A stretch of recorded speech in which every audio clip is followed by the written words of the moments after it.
যখন কেউ মসজিদের দায়িত্ব পালন করবে, মসজিদের কাজ যারা করবে, মান আমানা বিল্লাহ, সর্বপ্রথম তাকে ঈমান আনতে হবে কার উপর? সবাই বলেন ঈমান আনতে হবে কার উপর? আল্লাহর উপর ঈমান আনতে হবে। 2 নম্বরে আল্লাহ সুবহানাহু ওয়া তাআলা বলছেন ওয়াল ইয়াউমিল আখির, আখিরাতের উপরে ঈমান আনতে হবে। কিসের উপরে? আখিরাতের উপরে ঈমান আনতে হবে। যদি আপনি আর আমি আখিরাতের চিন্তা না থাকে, আখিরাতের ভয় না থাকে, তাহলে মসজিদের খতিব সাহেব এই মিম্বর থেকে হক কথা বলতে পারবে না, ঠিক না?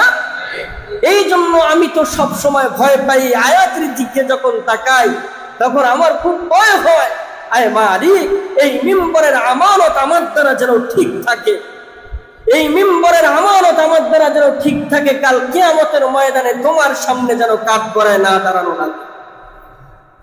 একজন খতিব সাহেব, যোগ্যমান খতিব সাহেব, এই মিম্বর থেকে আল্লাহ সুবহানাহু ওয়া তাআলার কোরআন থেকে কথা বলতে হবে। কথা বলেন ঠিক কিনা? এই কোরআন থেকে কথা বলতে গেলে এই কোরআনে সুদের বিরুদ্ধে আয়াত নাই, কোরআনের ভিতরে ঘুষের বিরুদ্ধে আয়াত নাই, কোরআনের মধ্যে জেনার বিরুদ্ধে আয়াত নাই, কোরআনের মধ্যে জুলুমের বিরুদ্ধে আয়াত নাই, কোরআনের মধ্যে ব্যভিচারের বিরুদ্ধে আয়াত নাই। একজন খতিব সাহেব 12 চাঁদের খুতবা বললে, একজন খতিব সাহেব 12 চাঁদের ফজিলত বলা মিম্বরের জায়গা নয়। সমাজের মধ্যে যখন দেখবে জুলুম ব্যভিচার বেড়ে যাবে, তখন একজন খতিব সাহেব ওই মুহূর্তে মিম্বর থেকে জুলুমের বিরুদ্ধে কথা বলতে হবে। একজন খতিব সাহেব যখন সমাজের মধ্যে, রাষ্ট্রের মধ্যে মদ জুয়া বেড়ে যায়, তখন একজন খতিব সাহেবকে এই মিম্বর থেকে মদ এবং জুয়ার বিরুদ্ধে কথা বলতে হবে।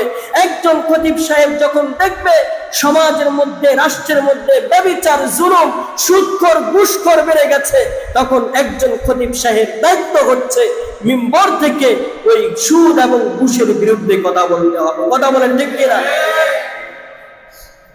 এই জন্য এই কথা বলতে গিয়ে হয়তোবা সমাজের কোনো ব্যক্তির উপরও রাখতে পারে, এই কথা বলতে গেলে কমিটির বিরুদ্ধেও যেতে পারে, এই কথা বলতে গেলে কোনো ব্যক্তির বিরুদ্ধেও যেতে পারে, কিন্তু আমাকে দৃঢ় বিশ্বাসের সাথে নির্বিঘ্নে, নির্ভয়ে এই কোরআনের কথা আপনাদের সামনে বলতে হবে। কথা বলেন ঠিক কিনা? এই জন্য আল্লাহ পাক বলছেন, যারা আখিরাতের ভয়ে নিয়ে মসজিদের দায়িত্ব পালন করবে, তার মুখ থেকে হক কথা বলতেই হবে। কথা বলেন ঠিক কিনা? তাহলে কাল কিয়ামতের ময়দানে রবের কাছে কে জবাব দিব? আমি হয়তোবা মসজিদের কমিটি যারাই আছেন, আমি আছি, যদি মসজিদের আমানত আমার দ্বারা যদি খেয়ানত হয়ে যায়, তাহলে কাল কিয়ামতের ময়দানে আপনি আমি রবের সামনে কি জবাব দিব? এই দায়িত্বটা ছোট্টখাটো দায়িত্ব না। আপনারা মনে করেন যে মসজিদের ইমাম সাহেব নামাজ পড়ায় আর আপনাদের কাছ থেকে হাদিয়া নেওয়া চইলা যায় না।